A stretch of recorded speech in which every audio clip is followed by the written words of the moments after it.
Karnataka high court ವತಿಯಿಂದ ಖಾಲಿ ಇರುವ ಹಲವು ಹುದ್ದೆಗಳ ನೇಮಕಾತಿಯನ್ನು ಕರೆದಿದ್ದಾರೆ. ಒಟ್ಟು 101 ವಿವಿಧ ಹುದ್ದೆಗಳ ಭರ್ತಿಗೆ ಅರ್ಜಿ ಆಹ್ವಾನಿಸಲಾಗಿದೆ. ಪ್ಯೂನ್, ವಾಚ್ಮನ್, ಸ್ವೀಪರ್ ಸೇರಿದಂತೆ ಇನ್ನೂ ಹಲವು ಗ್ರೂಪ್ ಡಿ ಹುದ್ದೆಗಳನ್ನು ಭರ್ತಿ ಮಾಡಿಕೊಳ್ಳುತ್ತಿದ್ದಾರೆ.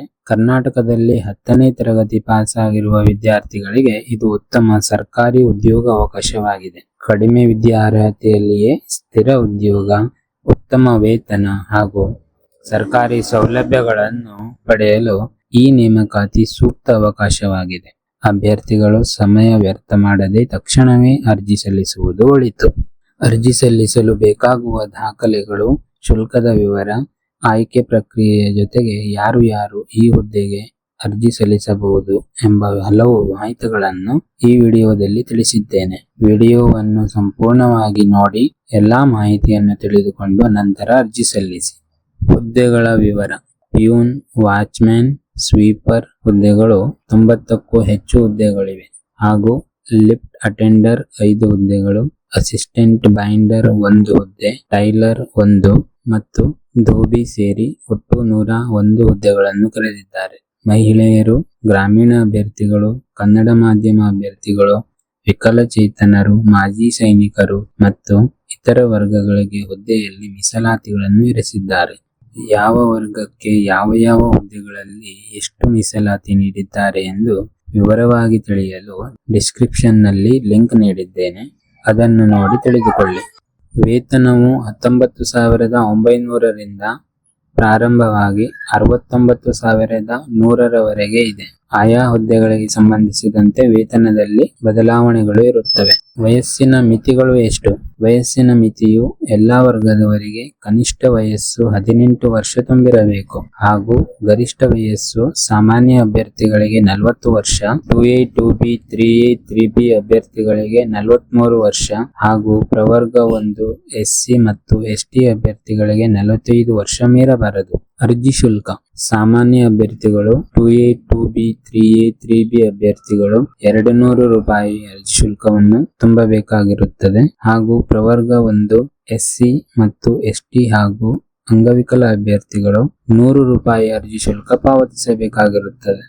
ಕನಿಷ್ಠ ವಿದ್ಯಾರ್ಹತೆ ಮತ್ತು ಅನುಭವ: ವಿದ್ಯಾರ್ಹತೆಯು ಜವಾನರು, ಕಾವಲುಗಾರರು, ಕಸ ಗುಡಿಸುವವರು, ಮನೆ ಕೀಪಿಂಗ್ ಜವಾನರು ಹುದ್ದೆಗಳಿಗೆ SSLCಯಲ್ಲಿ ಉತ್ತೀರ್ಣರಾದರೆ ಸಾಕು. ಲಿಫ್ಟ್ ಅಟೆಂಡರ್ ಹುದ್ದೆಗೆ SSLC ಉತ್ತೀರ್ಣರಾಗಿರಬೇಕು ಹಾಗೂ ಅದರ ಜೊತೆಗೆ ಲಿಫ್ಟ್ ಮೆಕ್ಯಾನಿಸಂನಲ್ಲಿ ಅನುಭವ ಹೊಂದಿರಬೇಕು. ಸಹಾಯಕ ಬೈಂಡರ್ ಹುದ್ದೆಗೆ SSLC ಉತ್ತೀರ್ಣರಾಗಿರಬೇಕು ಹಾಗೂ ಬೈಂಡಿಂಗ್ ಕೆಲಸದಲ್ಲಿ ಕನಿಷ್ಠ 2 ವರ್ಷಗಳ ಅನುಭವ ಹೊಂದಿರಬೇಕು. ಟೈಲರಿಂಗ್ ಹುದ್ದೆಗೆ SSLCಯಲ್ಲಿ ಉತ್ತೀರ್ಣರಾಗಿರಬೇಕು ಹಾಗೂ ಬೈಂಡಿಂಗ್ ಟೈಲರಿಂಗ್ ಕೆಲಸದಲ್ಲಿ ಕನಿಷ್ಠ 3 ವರ್ಷಗಳ ಅನುಭವ ಹೊಂದಿರಬೇಕು. ಧೋಬಿ ಹುದ್ದೆಗೆ SSLC ಉತ್ತೀರ್ಣರಾಗಿರಬೇಕು ಹಾಗೂ ಅದರ ಜೊತೆಗೆ ಈ ಹುದ್ದೆಯ ಅನುಭವ ಹೊಂದಿರಬೇಕು. ಪ್ರಮುಖ ದಿನಾಂಕಗಳು: ಅರ್ಜಿ ಸಲ್ಲಿಸಲು ಪ್ರಮುಖ ದಿನಾಂಕಗಳೆಂದರೆ ಅರ್ಜಿಯ ಪ್ರಾರಂಭ ದಿನಾಂಕ 22/4/2026 ಹಾಗೂ ಅರ್ಜಿ ಸಲ್ಲಿಸಲು ಕೊನೆಯ ದಿನಾಂಕ 21/5/2026. ಅರ್ಜಿ ಸಲ್ಲಿಸಲು ಬೇಕಾಗುವ ದಾಖಲೆಗಳು: ಅರ್ಜಿ ಸಲ್ಲಿಸುವ ಮೊದಲು ಎಲ್ಲಾ ದಾಖಲೆಗಳನ್ನು ಸಿದ್ಧಪಡಿಸಿಕೊಂಡು ನಂತರ ಅರ್ಜಿ ಸಲ್ಲಿಸಿ.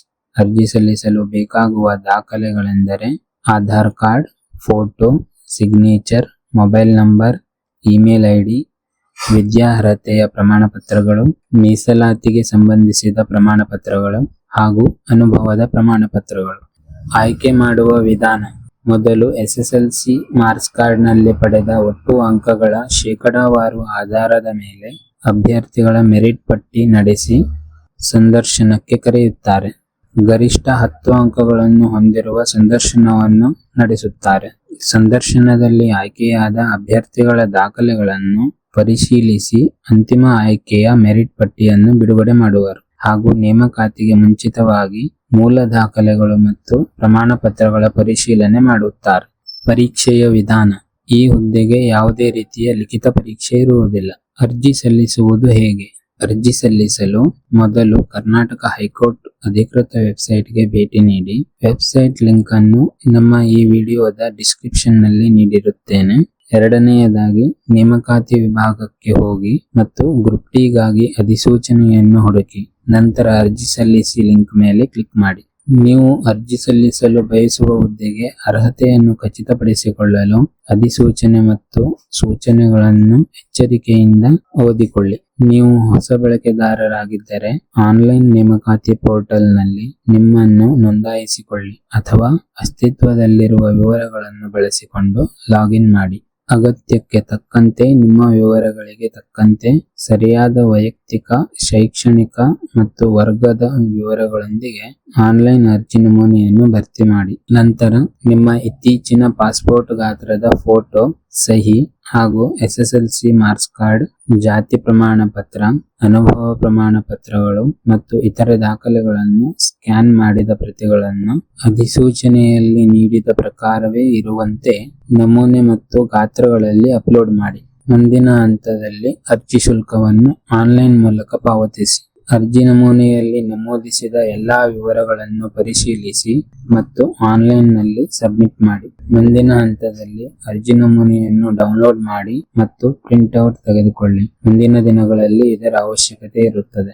ಒಂದಕ್ಕಿಂತ ಹೆಚ್ಚು ಹುದ್ದೆಗಳಿಗೆ ಅರ್ಜಿ ಸಲ್ಲಿಸಲು ಬಯಸುವ ಅಭ್ಯರ್ಥಿಗಳು ಅಧಿಸೂಚನೆಯ ಪ್ರಕಾರ ಪ್ರತಿ ಹುದ್ದೆಗೆ ಪ್ರತ್ಯೇಕ ಅರ್ಜಿಗಳನ್ನು ಸಲ್ಲಿಸಬೇಕು. ನಮ್ಮ ಈ ಪ್ರಯತ್ನ ನಿಮಗೆ ಇಷ್ಟವಾದರೆ ಲೈಕ್ ಮಾಡಿ, ಸಬ್ಸ್ಕ್ರೈಬ್ ಮಾಡಿ. ಈ ವಿಡಿಯೋ ಸರ್ಕಾರಿ ಉದ್ಯೋಗಕ್ಕಾಗಿ ಹುಡುಕುತ್ತಿರುವ ನಿಮ್ಮ ಪರಿಚಯದವರಿಗೂ ಶೇರ್ ಮಾಡಿ. ಧನ್ಯವಾದಗಳು.